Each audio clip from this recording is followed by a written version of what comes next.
Okay, so those sorts of environments, those sorts of visions, those sorts of tension, how did you cope? I think you learn as a medic, certainly, that it's very in the moment. You're there for the patient at that time. So you go in and you just turn on your professional head and you treat them as best you can. You get them up and you get them out as quick as you can. No different to the ambulance boys here.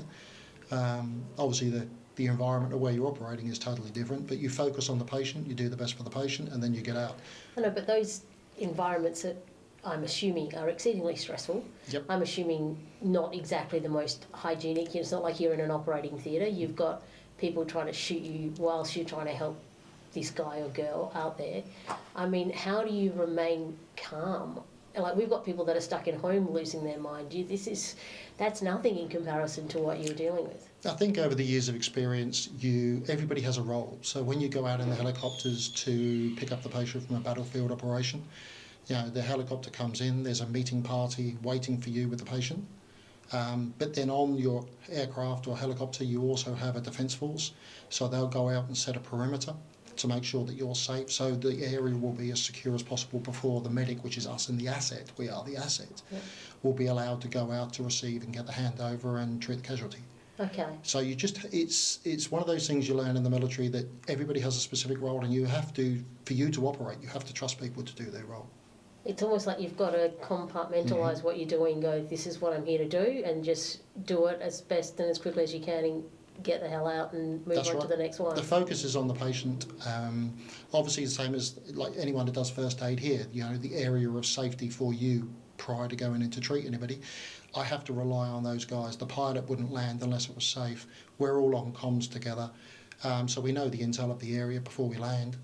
The patients are waiting for us, and the guards go out and provide an armed security area.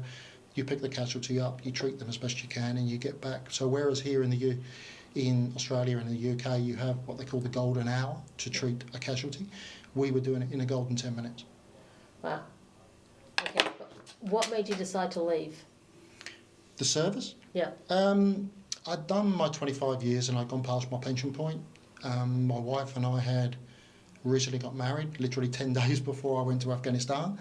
We were engaged and due to get married, but my date got brought forward. So as a girlfriend, you're nothing, but as a wife, obviously, she would be more secure and more looked after and supported through my time away. So we just brought that forward. And I think after a period of time, you become the old git.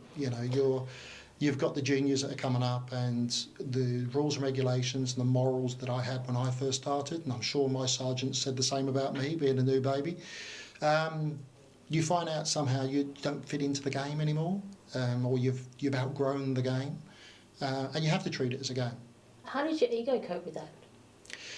It's very hard, very, very hard to transition to civilian life, because in civilian world you don't have that camaraderie, you don't have that, it's more than a job. You deal in the military environment and your friends are your work colleagues are your comrades, they're the guy you go to war for. Most soldiers don't go to war because of the political environment, but if you were my colleague, I would go to make sure I cover your backside and you would do the same for me. So you're going out there to make sure that everybody comes home safe, and you do the best you can and you look after each other in that way. Coming into the civilian world, you don't necessarily have that.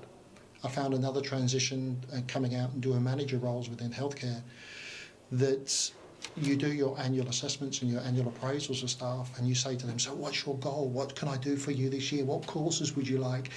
And they're like, I'm just happy to stay where I am, and I've got a job and I've got the grandchildren coming on. And it's like, yeah, but you must have some goals or something that you want to do. And they're like, no. Whereas everybody in the military, they want promotion. They're looking for a cause. How can I impress you? It's the other way around. They want the promotion. They want to be a corporal. They want to be a sergeant. They want my job. So is that what drove you to move now into the life coaching?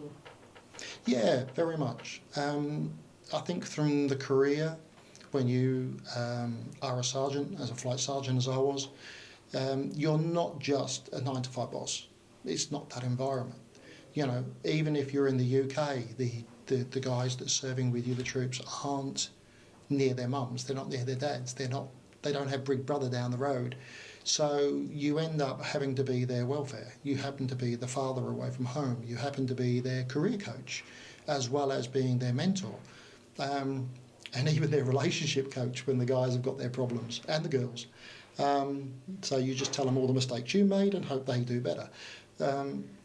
And so you end up taking the all-encompass of a person. And certainly when you go overseas and you're in a tour environment, when the stresses are on and the real emotions come out and the real worries, and that's when people need to confide in you, and you need to be able to support them. So really I've been already transitioning to this role for quite a while now, using the coaching tools that I've learned, and using my experiences and the situations I've been in. I feel as if, it's the right transition path, and I enjoy the job. I love it. So how do you run your coaching? Very much there's lots of coaching tools, there's lots of coaching mannerisms and ways, but really initially you're listening to the client's story. They've all got a story, they all want something they need to get off their chest. And you just listen and you take notes, and you might only take 4 or 5 notes, but you notice the language they're using. As long as you're not talking, you can listen. You notice the language they're using, their emotions they're using, their excuses that they're using for why they haven't done things in their life or why they haven't quite transitioned there yet.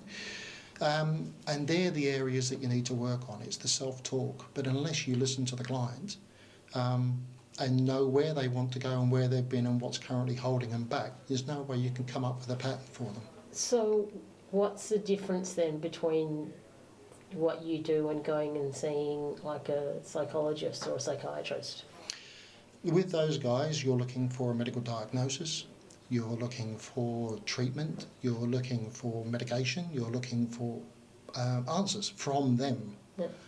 With a coach, I'm almost your little birdie on your shoulder to listen to your story, to keep you accountable, give you a path, give you structure, and take you those baby steps to improve your own life, not waiting for someone to tell you the answers.